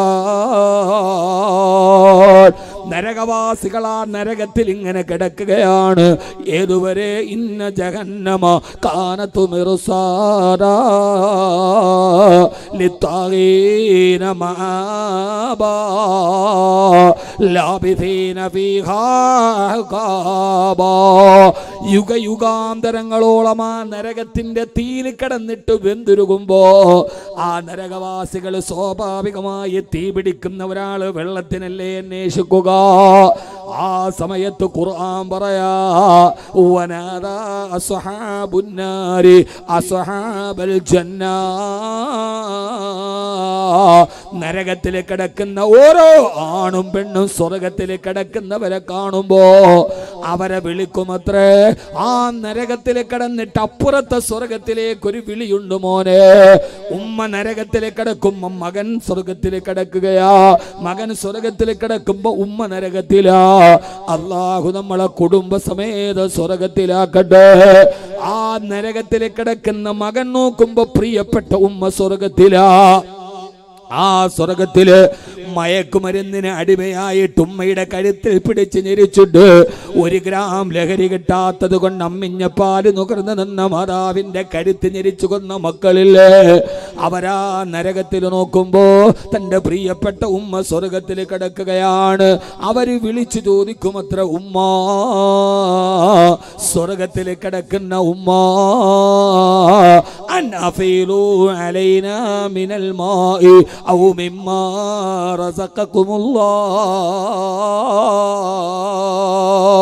ആ പൊന്നുമോൻ വിളിക്കും, ഉമ്മ.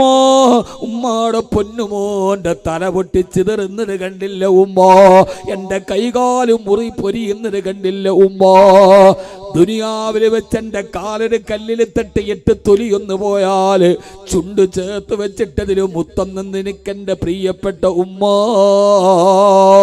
ഞാൻ ഒരു നേരം ഭക്ഷണം കഴിക്കാൻ 3 നേരം പട്ടിണി കിടന്ന ഉമ്മ അന്നഫീലു അലൈനാ മിനൽ മാഇ യൗമിമ്മാ റസഖകുമുല്ലാഹ്. ഇതൊക്കെ ഖുർആൻ നമ്മോട് വിശദമായി പറയുന്ന കാഴ്ചകളാ. സ്വർഗത്തിൽ അല്ലാഹു നിങ്ങൾക്ക് തന്ന വെള്ളത്തിൽ നിന്ന് ഒരു തുള്ളി വെള്ളം എനിക്ക് തരുമോ ഉമ്മ എന്നാ നരകത്തിൽ കിടക്കുന്ന മോൻ ചോദിക്കുമ്പോ വാതിരാ സമയത്തെഴുന്നേറ്റ് മടിത്തട്ടില് മലത്തിക്കടത്തിയിട്ട് അമ്മിഞ്ഞപ്പാല് കൊടുത്തിട്ട് അത് ഒലിച്ചു വരുന്ന കവിളിൽ നിന്ന് തുളച്ചു മാറ്റിയിട്ട് പൊന്നുമോനെ മുത്തം കൊടുത്തിട്ട് താരാട്ട് പാടി ഉറക്കിയ ഉമ്മയുടെ മറുപടി എന്തെന്നറിയോ? ഇല്ല മോനെ ഇല്ല, ഇന്നല്ലാഹ ഹറമഹുമാ അലൽ കാഫിരീൻ. അല്ലാഹുവിനെ നിഷേധിച്ചവർക്ക് അല്ലാഹു ഈ വെള്ളം നിഷിദ്ധമാക്കിയടാ. പൊന്നുമോനെ, ഭർത്താവ് സ്വർഗത്തിലാണെങ്കിൽ ഭാര്യ ചോദിച്ചാല് ഞാൻ എന്ത് ചോദിച്ചാലും എനിക്ക് കൊണ്ടുവന്നതെന്ന പ്രിയപ്പെട്ടവനെ ഒരൽപ്പം വെള്ളം എനിക്ക് തരുമോ? തരില്ല തരില്ല. ഇന്നല്ലാഹ മിമ്മാ റസഖകുമുല്ലാഹ്. അല്ലാഹു നിങ്ങൾക്ക് നൽകിയ ഭക്ഷണമില്ലേ, ആ സ്വർഗത്തിന്റെ പഴവർഗ്ഗങ്ങളില്ലേ, ഫീ സിദരിൻ മഖ്ലൂദ് വതൽഹിം മൻലൂദ് വലില്ലിം മംദൂദ് വമാഇൻ മസ്കൂബ് വഫാകിഹത്തിൻ കസീറാ ലാ മഖ്തൂഅത്തിൻ വലാ മംനൂആ. ആ സ്വർഗത്തിലെ നിരനിരയായി കുലച്ചു നിൽക്കുന്ന പഴവർഗ്ഗങ്ങളില്ലേ, ആ വാഴപ്പഴങ്ങളില്ലേ, അതെനിക്കൊന്ന് തരുമോ? വിശക്കുന്നു ഉമ്മ എന്ന് ചോദിക്കുമ്പോ ആ സമയത്ത് ഒരു തുള്ളി പോലും കൊടുക്കില്ലെന്ന് വിശുദ്ധമായ ഖുർആൻ പറയുമ്പോ ഇനി ഞാൻ എൻ്റെ പ്രിയപ്പെട്ട സഹോദരങ്ങളോട് ചോദിക്കട്ടെ, സ്വർഗം കേട്ടിട്ട് ആശിച്ചവരോട്, നരകം കേട്ടിട്ട് വല്ലാതെ പേടിപ്പെട്ടവരോട് അല്ലാഹു പറയുകയാണ്, ഇവരാരെന്നറിയുമോ? ആ നരകത്തിൽ കിടന്നൊരു തുള്ളി വെള്ളത്തിന് വേണ്ടി നിലവിളിക്കുന്നവരാരെന്നറിയോ? അവര് വ്യഭിചരിച്ചവര് മാത്രമല്ല, അവര് പലിശയ്ക്ക് കൊടുത്തവര് മാത്രമല്ല. അതിന്റെ ഒരേ ഒരു കാരണം അല്ലാഹുവിന്റെ ഖുർആൻ പറയുകയാണ്. ആരാണ് ആ കൂട്ടരെന്നറിയുമോ? അല്ലദീന തഖദൂ ദീനഹും ലഹുവൻ വലഇബാ വഗറത്തുഹുമുൽ ഹയാത്തുദ് ദുനിയാ. ഈ ഒരേ ഒരായത്തോതി പറയാനാണ് എൻ്റെ സമയം ഞാൻ മെനക്കെടുത്തിയത്. ആരാണ് അവരെന്നറിയുമോ? അല്ലദീന തഖദൂ ദീനഹും ലഹുവൻ വലഇബാ.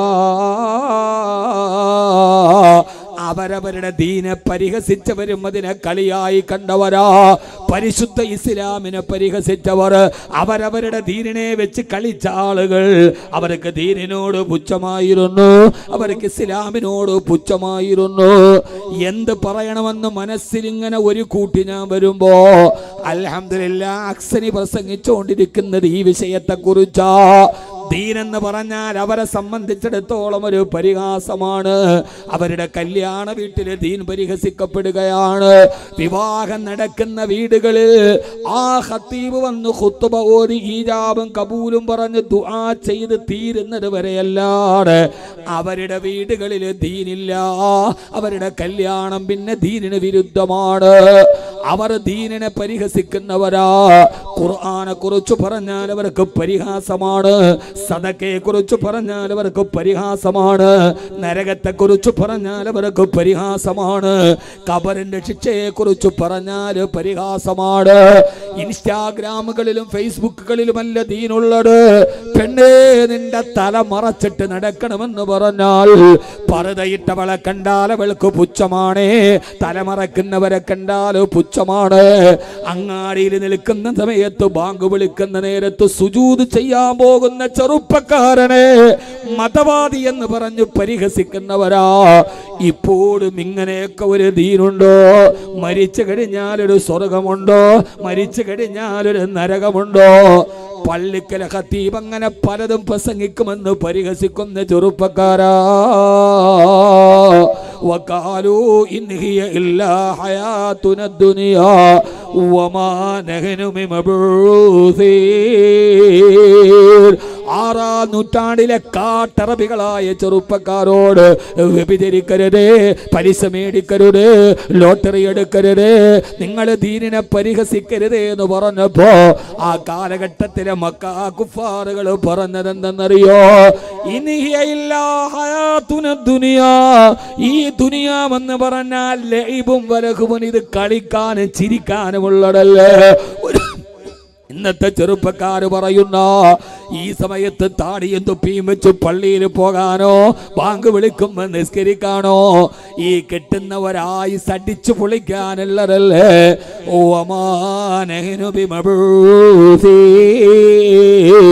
ഈ മരിച്ചിട്ട് മണ്ണോട് ചേർന്നിട്ട് നാളെ പരലോകത്തൊരു പുനർജന്മമോ? അങ്ങനെ ഒരു മഹിഷറ ഇല്ല. ഉണ്ടെങ്കിൽ ഇൻസ്റ്റയിലും ഫേസ്ബുക്കിലും മാറി തിമർത്തുന്ന മുസ്ലിം പെണ്ണിനോട് ആരെങ്കിലും ഒരു ഉപദേശം പറഞ്ഞാൽ ലൈവിൽ വന്നിട്ട് നരകത്തിൽ പോകുമെങ്കിൽ ഞാൻ പൊക്കോളാം, മൊയ്ലിയാർക്ക് എന്ത് കാര്യമെന്ന് ചോദിക്കുന്ന പർദ്ദയോടവൾക്ക് പുച്ഛമാണ്, ഈ വെള്ള തലപ്പാവിനോടവർക്ക് പുച്ഛമാണ്, ഈ വെള്ള കമീസിനോടവർക്ക് പുച്ഛമാണ്. ഇത്തഖദൂ ദീനഹും ലഹ്വൻ വലഇബാ, അവർ അല്ലാഹുവിന്റെ ദീനിനെ പരിഹസിക്കുന്നവരാണ്. ആരാണവർ? ഇത്തഖദൂ ദീനഹും.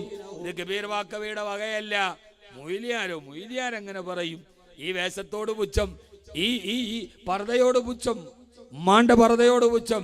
മോളെ ഇൻസ്റ്റയിലും റീലിലുമല്ല, ദീനില്ല. എന്തില്ല? പറഞ്ഞ മനസ്സിലായില്ല. നിക്കാഹ് ദീനനുസരിച്ച് നടത്തണം. എന്ത് ദീൻ? അവരുടെ ദീൻ ഈ ഖുത്ബ ഓതുന്ന നേരത്ത് കഴിഞ്ഞു, ദീൻ കഴിഞ്ഞു. ഇവരാണ് ഇന്ന് ശ്രദ്ധിച്ച് കേട്ടോണം.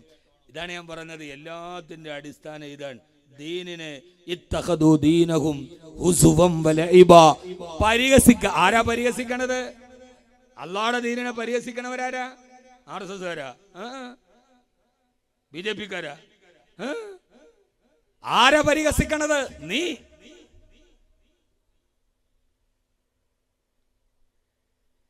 ആരാണ് പരിഹസിക്കുന്നത്? നമ്മൾ. എല്ലാം ഇൻസ്റ്റയിലാണ് കരുതുന്ന ആളുകൾ അറസ്റ്റ് ചെയ്യാൻ പോകുമ്പോ പർദ്ദ എടുത്തിടുക. ഇതിനേക്കാളും വലിയ പ്രയാസാര. പോലീസ് അറസ്റ്റ് ചെയ്യാൻ വേണ്ടി വന്നപ്പോ എനിക്ക് പർദ്ദ ഇടണം. പണ്ടൊരു മുസ്ലിമായിരുത്തം കള്ളു കുടിക്കാൻ ഷാപ്പിൽ കയറി. സപ്ലയർ ചോദിച്ചു തൊട്ട് നക്കാൻ ടച്ചിങ്സ് ഉണ്ടല്ലോ അതിന് മുമ്പ്. ഒന്നും അറിഞ്ഞൂടാ, മുത്തക്കയിലിരിക്കണ ഇരിപ്പോക്ക് എന്ത് വേണം ടച്ചിങ്സിന്? അപ്പോ സപ്ലയർ പറഞ്ഞു നല്ല ഞണ്ടിന്റെ കറിയുണ്ട് വേണം. അപ്പൊ അത് വേണം, നമ്മുടെ മദ്ഹബി കറാഹത്താണ്. അത് വേണ്ട, നമ്മുടെ മദ്ഹബി കറാഹത്ത. എല്ലാം കാണിക്കും, എന്നിട്ട് അവസാനം ദീനിനെ പരിഹസിക്കുക. ഈ മൊയ്ലിയാര വേഷത്തോട് ഇതൊക്കെ പഴയ വേഷം, പുരോഗമനമല്ലാത്ത വേഷം. എൻ്റെ പൊന്നു മനുഷ്യന്മാരെ, CAയും ഇംഗ്ലീഷും ഒക്കെ പഠിച്ചവർക്ക് മൊയ്ലിയാര വേഷം കാണുമ്പം വലിയ വിഷമമാണ്. എന്നാൽ ലോകത്തിൽ ഏറ്റവും പഠിക്കാൻ ബുദ്ധിമുട്ടുള്ള വിദ്യാഭ്യാസം ഏതാണെന്നറിയോ? ഏതാ? ഈ മൊയ്ലിയാർ കുട്ടികൾ, ഈ മാമിങ്ങൾ പഠിക്കണ തന്നെ. ലോകത്തിലെ ഏറ്റവും ബുദ്ധിമുട്ടുള്ള ഗ്രാമർ ഏതാ? ഇംഗ്ലീഷല്ല, അറബി ഗ്രാമറാണ്. 5 വർഷം പഠിച്ചാലേ അൽഫയിലെത്തുള്ളൂ. 5 വർഷം. ഇത് past tense, present tense, future tense, ആ ടെൻസ്, ഈ ടെൻസ് തീർന്നു. 5 വർഷം പഠിക്കണം അൽഫി. അതുകൊണ്ടാണ് മിക്ക മൂലിയാക്കന്മാർ 4 വർഷം ആകുമ്പോഴേ ചാടണത്. ഈ ദറസിലെ കുട്ടികൾ പോയ 2-3 വർഷം ആകുമ്പോൾ ചാടണത് ഈ നെഹു പഠിക്കാൻ പറ്റാഞ്ഞിട്ടാ. 5 വർഷം അൽഫിയ 1000 ബൈത്ത്. ഇത് ചുമ്മാ നടക്കണമില്ല. പള്ളിക്കലെ ഖത്തീബ് വന്ന് നിക്കാനിരിക്കുമ്പോ പുതിയാപ്പിളയുടെയൊക്കെ മഹർ എത്രയുടെ നമ്മളെ കുഴപ്പിക്കാൻ വേണ്ടി 28.25 ഗ്രാം. ആ 28.25 ഗ്രാം പിന്നെ അറബിയിലാക്കി പറയണമെങ്കിൽ ഖത്തീബിന് ചില്ലറ വിവരം ഉണ്ടായാൽ പോരാ അല്ലേ? നമ്മൾ വിചാരിച്ചത് ഇത് എമ്മാണ്ട് ഇതാണ് മൂക്കാട്ടി കളിയുന്നതാണ്. അല്ല, 28.25 ഗ്രാം അറബിയിലാക്കണം. അറബിയിലാക്കുമ്പോ തന്നെ അതതും മഴദൂദിനെയും പിന്നെ പഠിച്ചത് ഓർമ്മ വരണം. 3 മുതൽ 10 വരെ അതതെങ്ങനെ മഴദൂദ് എങ്ങനെ ഓർമ്മ വരണം. അലിവാക്കവി എൻ്റെ സീനിയറാണ്. മൂപ്പിലാൻ വലിയ മുദരിസ. ഞാൻ അന്നും കളിച്ചു നടന്ന ആളാ. ആ സമയത്ത് പുതിയാപ്പിളയുടെ കൈ പിടിക്കുമ്പോ ഓർമ്മ വരണം. 3 മുതൽ 10 വരെ അതതും അതൂത് എങ്ങനെ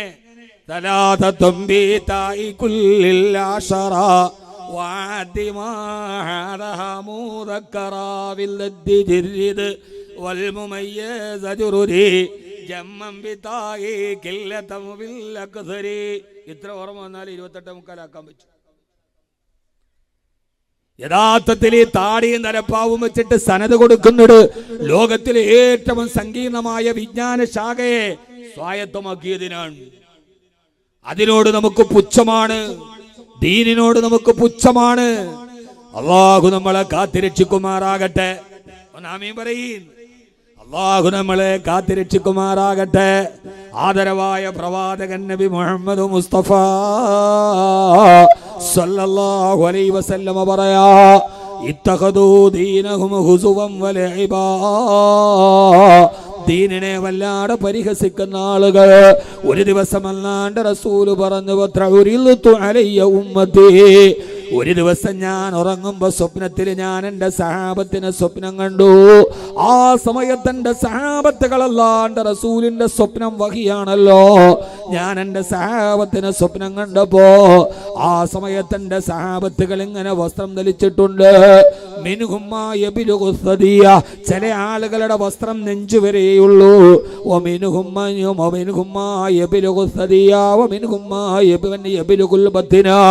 ചില ആളുകളുടെ വസ്ത്രം വയറുവരെയുണ്ട്. ചില ആളുകളുടെ വസ്ത്രം അവരുടെ അരക്കെട്ട് വരെയുണ്ട്. ബാക്കി എല്ലാ ഭാഗങ്ങളും തുറന്നു കിടക്കുകയാണ്. പല ആളുകളെ ഞാൻ കണ്ടു. ആ സമയത്ത് സഹാബക്കൾ തന്നെ പലർക്കും വ്യത്യസ്തമായ വസ്ത്രങ്ങളാ. ഈ നെഞ്ചുവരവുള്ളവർ, വയറുവരെ കിടക്കുന്നവർ. ആ സമയത്താണ് എൻ്റെ പ്രിയപ്പെട്ട ഉമർ റളിയല്ലാഹു അൻഹു വരുന്നത്. അദ്ദേഹം തല മുതൽ കാല് വരെ വസ്ത്രം മുഴുവനും മറച്ചിട്ടിട്ട് ആ വസ്ത്രം ഇങ്ങനെ വലിച്ചുകൊണ്ടാണ് ഉമർ കടന്നു വരിക. സഹാബത്ത് ചോദിച്ചു, യാ റസൂലല്ലാഹ്, അവ്വൽതുഹാ യാ റസൂലല്ലാഹ്.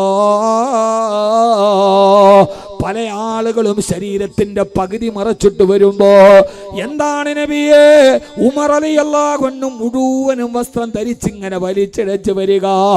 അല്ലാഹുവിന്റെ റസൂൽ പറഞ്ഞ മറുപടി ഏറെന്നറിയോ? സഹബാ, ആ വസ്ത്രം എന്ന് പറഞ്ഞാൽ അവരുടെ ദീനാണ്. ചിലർക്ക് ദീന് പൂർണ്ണമായിട്ടില്ല, ചിലർക്ക് അല്പം മാത്രമേ ദീൻ അവർക്ക് ജീവിതത്തിലുള്ളൂ. പക്ഷേ എൻ്റെ ഉമറാരെന്നറിയോ? എൻ്റെ ഉമർ ജീവിതം മുഴുവനും ദീനാണ്, ദീനാണ്, ദീനാണ്. അതുകൊണ്ടാണ് ഉമർ വസ്ത്രം വലിച്ചു കൊണ്ടുവന്നത്. ആ വസ്ത്രം എന്ന് പറഞ്ഞാൽ ദീനാണ്, അടിപടലം ദീനാണ്, കൗലും ഫീലും ഫിക്റും ദീനാണ്, ചിന്തകളെല്ലാം ദീനുകളാണ്. അതുകൊണ്ട് എൻ്റെ ഉമറിന്റെ ജീവിതം മുഴുവനും ദീനാണ്. സഹാബാ, ആരെ കുറിച്ചായി പറയുന്നത്? സിദ്ദീഖ് റളിയല്ലാഹു അൻഹുവിനെ കുറിച്ചല്ല പറയുന്നത്, ഖാലിദ് റളിയല്ലാഹു അൻഹുവിനെ കുറിച്ചല്ല. പാതിരാവിന്റെ നിശബ്ദതയിൽ ഉക്കാലാ ചന്തയുടെ മറുഭാഗം പിടിച്ചിട്ട് ആരംഭപ്പൂവിന്റെ ഇടനെഞ്ചിൽ കുത്തിവീഴ്ത്താനുള്ള കത്തിയും മരക്കെട്ടിൽ വെച്ച് 6-ാം നൂറ്റാണ്ടിലെ ഹബീബിനെ കൊല്ലാനുള്ള പിച്ചാത്തിക്ക് മൂർച്ചയും കൂട്ടി നടന്ന മക്ക നഗരത്തെ കിടുകിടാ വിറപ്പിച്ച ഒരു റൊമാന്റിക് ഭാവനക്ക് പോലും സങ്കല്പിക്കാൻ കഴിയാത്ത ആ നാട്ടിലെ 6-ാം നൂറ്റാണ്ടിലെ ഏറ്റവും വലിയ തെമ്മാടിയെ കുറിച്ചിട്ടാണ് പറയുന്നത്. ഖത്താബിന്റെ മകൻ ഉമറിനെ കുറിച്ച്. അദ്ദേഹത്തിന്റെ ജീവിതം മുഴുവനും പിന്നെ ദീനായി മാറി, അള്ളാഹുവിന്റെ ദീനായി മാറി. ഏതുവരെ ആ ദീൻ വന്നു എന്ന് ചോദിച്ചാൽ മദീനത്തെ പള്ളിയുടെ മിമ്പറിൽ കയറിയിരുന്ന് ഖുതുബ ഓതാൻ നേരത്ത് ഉമർ റളിയല്ലാഹു തആല പൊട്ടി പൊട്ടി കരയുകയാണ്. ആളുകൾ ചോദിച്ചു, എന്തിനാണ് ഉമറെ കരയുന്നതെന്ന് ചോദിച്ചപ്പോ ഉമർ റളിയല്ലാഹു അൻഹു പറഞ്ഞ മറുപടി ഏതെന്നറിയോ? ലമിന സലകത്ത് അലാ റിഹാമിദി ജിലാ. ഞാൻ ഭരണം സാന്നിധ്യമേറ്റെടുത്ത ഈ രാജ്യത്തിന് അങ്ങേയറ്റമായ ഇറാഖിന് അടുത്തുള്ള ദിജില നദിയുടെ തീരത്തുകൂടി ആ ദിജില നദിയിൽ ഒരു വെള്ളപ്പൊക്കമുണ്ടാവുകയും ദിജിലയുടെ ഓളങ്ങളുടെ വന്ന് കരയിലേക്ക് അടിക്കുമ്പോ ആ സമയത്ത് അവിടെ മണ്ണിടിച്ചിലുണ്ടായി. കരയിലൂടെ നടന്നു പോകുന്ന ഒരാട്ടിൻകുട്ടി എങ്ങാനും ദിജില നദിയിലേക്ക് വീണ് ചത്തുപോയാൽ നാളെ പരലോകത്ത് ചെല്ലുമ്പോ പടച്ച റബ്ബിന്റെ മുമ്പിൽ ഉമറിനെ പിടിച്ചു നിർത്തിയിട്ട് അല്ലാഹു ചോദിക്കുകയില്ല, ഉമറേ ഉമറേ എന്താണ് നീ ഭരിക്കുന്ന കാലത്തിൽ നിന്റെ നിയന്ത്രണത്തിലുള്ള രാജ്യത്ത് ജലപ്പൊക്കമുണ്ടായിട്ട് മണ്ണിടിഞ്ഞിട്ടൊരു ആട് ചത്തത് ഭരണാധികാരി എന്ന രീതിയിൽ നിനക്ക് ഉത്തരവാദിത്വമില്ലേ എന്ന് ചോദിച്ചാൽ ഈ പാവപ്പെട്ട ഉമർ എന്ത് മറുപടി പറയുമെന്ന് കരുതിയിട്ടാണ് ഞാൻ ഈ മദീനത്തെ പള്ളിയുടെ മിമ്പറിൽ ഇരുന്നിട്ട് കരയുന്നതെന്ന് പറഞ്ഞ മഹാനായ സയ്യിദുനാ ഉമർ ഇബ്നുൽ ഖത്താബ് റളിയല്ലാഹു അൻഹു ഒരു മനുഷ്യന്റെ ദീനാ മനുഷ്യനെ എങ്ങനെയാണ് സ്വാധീനിക്കുന്നതെന്ന് പറയാൻ നിങ്ങൾക്ക് ഇതൊക്കെ ചിന്തിക്കാൻ പറ്റുമോ? തങ്ങൾ ഭരിക്കുന്ന കാലത്ത് ആരോടാ ഇത് പറയാ? സഹോദരങ്ങളെ, കേരള കർണാടക സംസ്ഥാനത്തിന് അതിർത്തി പങ്കിടുന്ന മംഗൾപാടിയില് ഏതോ ഒരു നദിയുടെ കരയിടിയുകയും ആ നദിയിൽ വീണൊരു ആട് ചത്തുപോവുകയും ചെയ്താൽ കേരളത്തിന്റെ മുഖ്യമന്ത്രി ആരുമാകട്ടെ തലസ്ഥാന നഗരിയിലെ നിയമസഭാ മന്ദിരത്തിലെ കസേരയിലിരുന്ന് പൊട്ടിക്കരയാ. നമുക്ക് ചിന്തിക്കാൻ പറ്റുമോ? അങ്ങനെ ഒരു കാലം നമ്മൾ കണ്ടുവോ? ആരോടായി പറയാ? പാതിരാവിന്റെ നിശബ്ദതയിലെ ശ്വാസതടസ്സം വന്നിട്ട് തന്റെ കയ്യിൽ പിടിച്ച് പൊട്ടിക്കരയുന്ന ഭർത്താവിന് ആരാരുമില്ലാത്ത പാതിരാത്തിൽ ഒരു സ്കൂട്ടറിന്റെ പുറകിലെടുത്ത് ഓടിച്ചു കൊണ്ടുവന്ന് പാതിരാ സമയത്ത് പ്രാഥമിക ആരോഗ്യ കേന്ദ്രത്തിന്റെ വാതുക്കലെത്തിയിട്ട് ശ്വാസതടസ്സം കൊണ്ട് തന്റെ പ്രിയപ്പെട്ട ഭർത്താവ് മരണത്തെ കാണുമ്പോ നിലവിളിച്ചുകൊണ്ട് എന്റെ ഭർത്താവിനെ ഒന്ന് കയ്യേൽക്കണേ, ഒരു പ്രാഥമിക ശുശ്രൂഷ നൽകണേ എന്ന് പറഞ്ഞൊരു പാവപ്പെട്ട പെൺകുട്ടി പാതിരാ സമയത്ത് കൈകൂപ്പി യാചിക്കുമ്പോ ശ്വാസമെടുക്കാൻ കഴിയാതെ ഒരു ചെറുപ്പക്കാരൻ അവരുടെ നേരെ നോക്കിയിട്ട് കയ്യോങ്ങുമ്പോ ഒരു കരുണ പോലുമില്ലാതെ ചികിത്സാലയത്തിന്റെ വാതിലുകൾ പടയടിച്ചു വെച്ച ഒരു കാലത്താണ് ഒരു പാവപ്പെട്ട ഭർത്താവ് ശ്വാസം കിട്ടാതെ മരിക്കുന്നത് പ്രാണവേദനയോടെ കണ്ടു നിന്ന ഈ ഒരു പാവപ്പെട്ട ഭാര്യയുടെ നിലവിളി നെഞ്ചു തകർത്ത കേരളത്തിലാണ് ഞാൻ ഈ കാര്യത്തെക്കുറിച്ച് പറയാ. ആർക്കാണ് ഇതിന് ഉത്തരവാദിത്വമുള്ളത്? ആരാണ് ഇവിടെ ദീനുള്ളത്? മതമല്ല പ്രശ്നം. വെരിയുന്ന വയറിന്റെ വിറപ്പാണ് പ്രശ്നമെന്ന് പറയുമ്പോ മതം തന്നെ പ്രശ്നമാണ്. മതം രാഷ്ട്രീയമായി മാറിയ ഒരു സുവർണ കാലഘട്ടമുണ്ട്. ആ കാലഘട്ടത്തിന്റെ ചിത്രമാണിത്. ബൈത്തുൽ സക്കാത്തിലേക്ക് കിട്ടിയ ഒട്ടകത്തെ ഇങ്ങനെ പാല് കറന്നുകൊണ്ടിരിക്കുമ്പോ കുറച്ചൊട്ടകങ്ങൾ പൊതുഖജനാവിലേക്ക് വന്നതാണ്, ബാക്കി ഒട്ടകങ്ങൾ വേറെയാണ്. പൊതുഖജനാത്തിലേക്ക് വന്ന ഒട്ടകത്തിന്റെ പാല് കറന്നിട്ട് ആ പാവപ്പെട്ടവന് അനുവദിക്കപ്പെട്ട പാല് മറ്റൊന്നിൽ കലരാതിരിക്കാൻ ഉമർ റളിയല്ലാഹു തആല ഒട്ടകത്തിന് അടയാളമിടുകയാണ്. പൊതുഖജനാവിലെ ഒട്ടകത്തെ തിരിച്ചു നിർത്താൻ അടയാളമിടുമ്പോ അതിൽ നിന്നൊരൊട്ടകം കയ്യും പൊട്ടിച്ചുകൊണ്ട് ഓടാൻ തുടങ്ങി. 60 വയസ്സുള്ള ഉമർ റളിയല്ലാഹു അൻഹു മദീനത്തിന്റെ മരുഭൂമിയിലൂടെ ആ ഒട്ടകത്തിന്റെ പുറകെ വെച്ച് ഓടുമ്പോ ജനാലവിരിയിലൂടെ യുവാവായ അലി റളിയല്ലാഹു തആല അത് കാണുകയാണ്. അലി റളിയല്ലാഹു അൻഹു വിളിക്കുന്നു, യാ അമീറൽ മുഅ്മിനീൻ, അല്ലയോ സത്യവിശ്വാസികളുടെ നേതാവേ, 60 വയസ്സായ നിങ്ങൾ ഈ ഒട്ടകത്തിന്റെ പുറകെ ഓടി ഓടി കുടയുന്നുവല്ലോ. യുവാവായ ഞാനതിനെ പിടിച്ചു കൊണ്ടുതരാം. അനാക്ക് ഫീക്കൽ ബഈർ, അനാക്ക് ഫീക്കൽ ബഈർ, ആ ഒട്ടകത്തെ ഞാൻ പിടിച്ചു തരാമെന്ന് പറയുമ്പോ അതിശീഘ്ര ദ്രുതഗമനം ചെയ്ത് പായുന്ന ഒട്ടകത്തിന്റെ പുറകെ കാൽപ്പാറം വെക്കുമ്പോ ഉമർ റളിയല്ലാഹു അൻഹു ജനാലയിലെ മട്ടുപ്പാവിലേക്ക് നോക്കിയിട്ട് പറഞ്ഞു, വേണ്ട അലിയേ, വേണ്ട. അന്തലന തക്ഫീനി യൗമൽ ഖിയാമ, നാളെ പരലോകത്ത് നിനക്ക് എനിക്ക് വേണ്ടി ചെയ്യാൻ കഴിയുമോ? നാളെ പരലോകത്ത് നിനക്ക് എന്നെ സഹായിക്കാൻ കഴിയുമോ? അതുകൊണ്ട് എന്റെ ഉത്തരവാദിത്വം ഞാൻ നിർവഹിച്ചോളാം എന്ന് പറഞ്ഞ് ജീവിതം മുഴുവനും ദീനിനെ മുറുകെ പിടിച്ച ഉമറാണതെന്ന് ഹബീബായ നബി മുഹമ്മദ് മുസ്തഫ. മനുഷ്യന്മാരെ, ഹബീബായ നബി മുഹമ്മദ് മുസ്തഫ. മതം രാഷ്ട്രീയമാകുന്നൊരു കാലമുണ്ട്. ഉസാമ റളിയല്ലാഹു അൻഹുവിന്റെ നേതൃത്വത്തിൽ യുദ്ധത്തിന് പോകുമ്പോ ഉമർ റളിയല്ലാഹു അൻഹുവിനെ വിട്ടുകിട്ടാൻ സിദ്ദീഖ് റളിയല്ലാഹു അൻഹു പറയുന്നുണ്ട്, ഉസാമ 19 വയസ്സുകാരനാണ് ഉസാമ, പറയാൻ സമയമില്ലല്ലോ.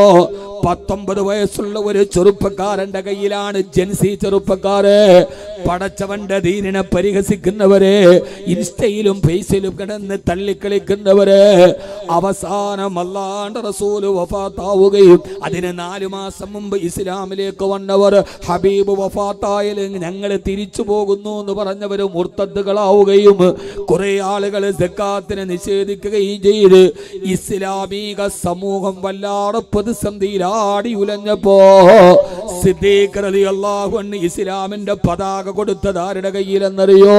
19 വയസ്സുകാരനായ ഉസാമത്ത് ബിൻ സയ്യിദ് റളിയല്ലാഹു അൻഹു. ഉസാമ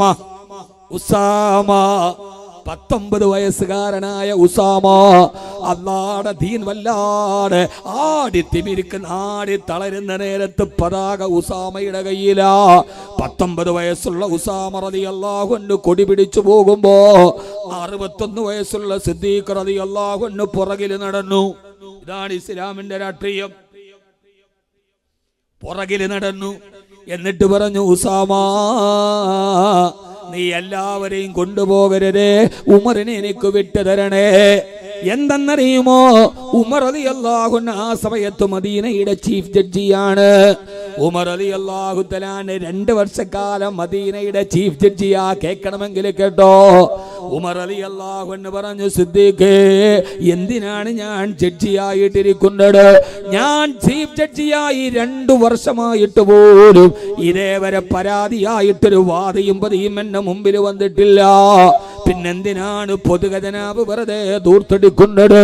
ഉമർ റളിയല്ലാഹു അൻഹു ജഡ്ജിയായിരുന്ന കാലത്ത് 2 വർഷക്കാലം മദീനയിൽ ഒരു പരാതി പോലും കോടതിയുടെ വരാന്തയിൽ എത്തിയിട്ടില്ലാത്ത അല്ലാഹുവിന്റെ ദീൻ ജീവിതത്തിൽ വന്ന ഒരു കാലം മദീനയിൽ കടന്നുപോയിട്ടുണ്ട്.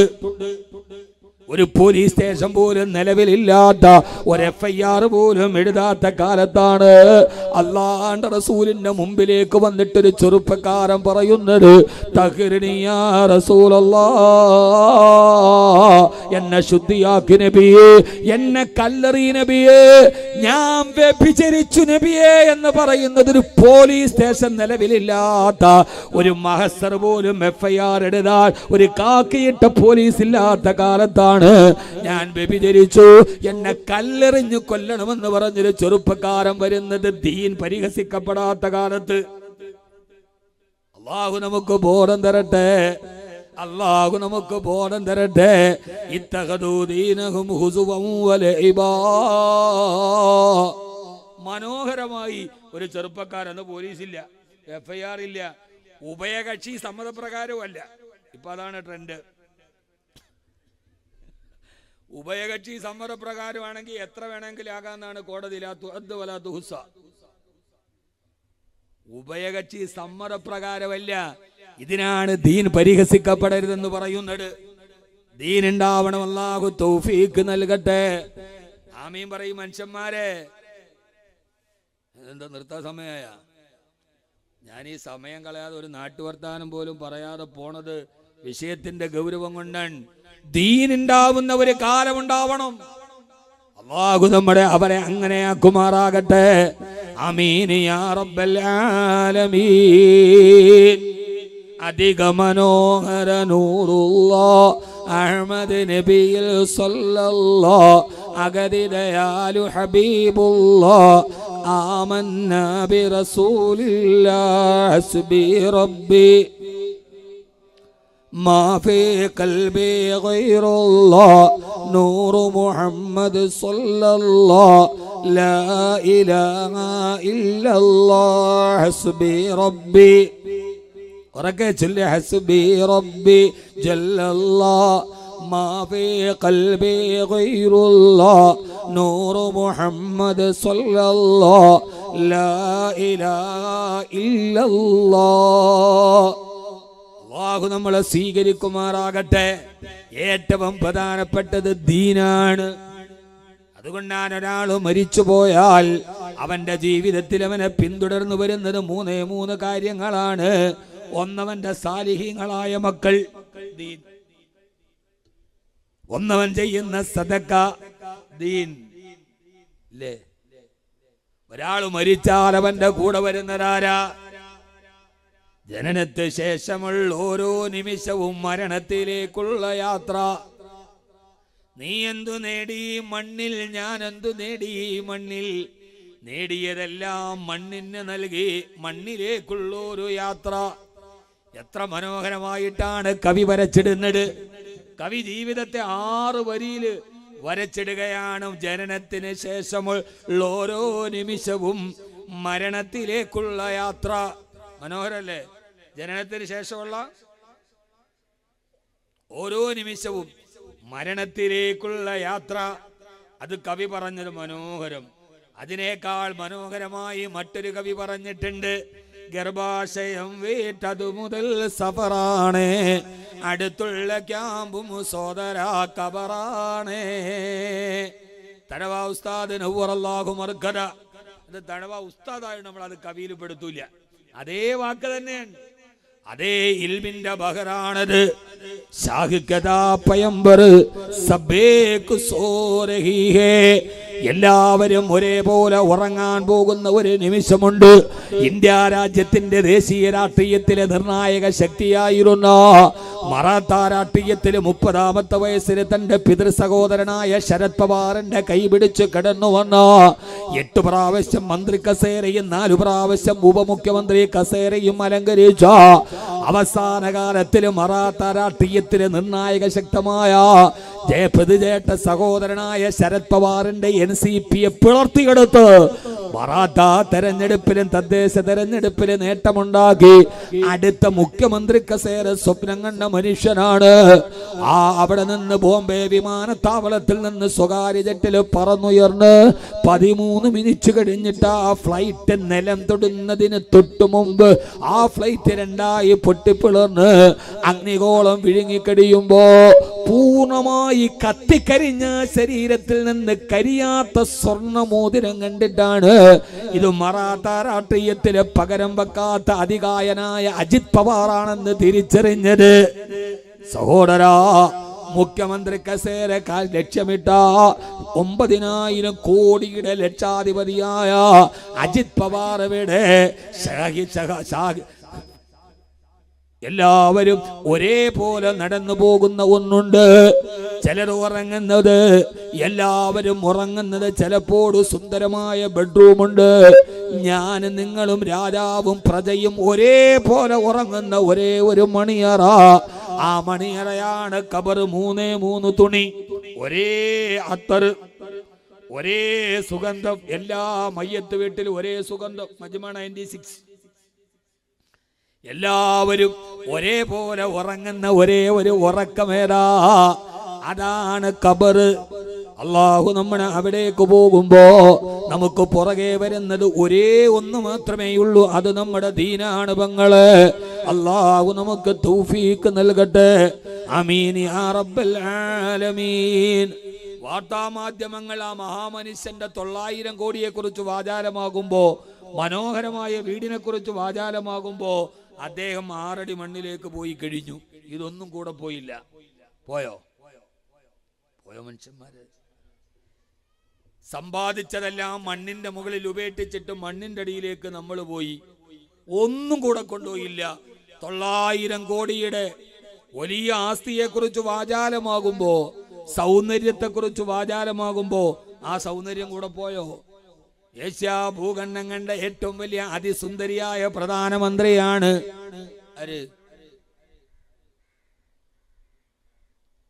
ഏഷ്യ കണ്ട ഏറ്റവും സുന്ദരിയായ പ്രധാനമന്ത്രി കാവ്യമാധവൻ. ഏഷ്യ ഭൂഖണ്ഡം കണ്ട ഏറ്റവും വലിയ സുന്ദരിയായ പ്രധാനമന്ത്രിയാണ് പാകിസ്ഥാന്റെ പ്രധാനമന്ത്രി ബേനസീർ ഭൂട്ടോ. പെഷവാറിലെ തെരഞ്ഞെടുപ്പ് റാലി അഭിസംബോധന ചെയ്യുന്നതിന് തൊട്ടു മുമ്പ് ബേനസീറിന്റെ ഒരു രംഗം BBC-യുടെ ക്യാമറ ഒപ്പിയെടുക്കുന്നുണ്ട്. പെങ്ങളെ, നിങ്ങളൊന്ന് കേട്ടുകൊള്ളുക. ഈ സൗന്ദര്യമൊക്കെ ആളുകളുടെ മുമ്പിൽ കാണിച്ചില്ലെങ്കിൽ പിന്നെ ആര് കാണാനാ? പിന്നെന്തിനാണ് പെങ്ങളെ?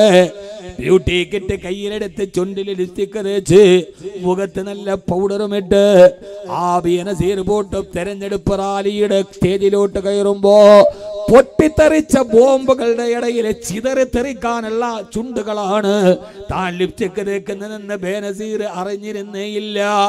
2 മിനിറ്റ് കഴിഞ്ഞപ്പോ ആ ചുണ്ടുകൾ ചിതറിത്തെറിച്ചു. ഏഷ്യാ ഭൂഖണ്ഡം കണ്ട ഏറ്റവും വലിയ സുന്ദരനായ പ്രധാനമന്ത്രിയാണ്. ഒന്നും അറിയില്ലല്ല. ഏഷ്യാ ഭൂഖണ്ഡം കണ്ട ഏറ്റവും നല്ല സുന്ദരനായ പ്രധാനമന്ത്രിയാണ് മിസ്റ്റർ രാജീവ് ഗാന്ധി. വില കൂടിയ കൂണുന്നിട്ടൊന്നുമല്ല, പണ്ടേ അങ്ങനെയാ.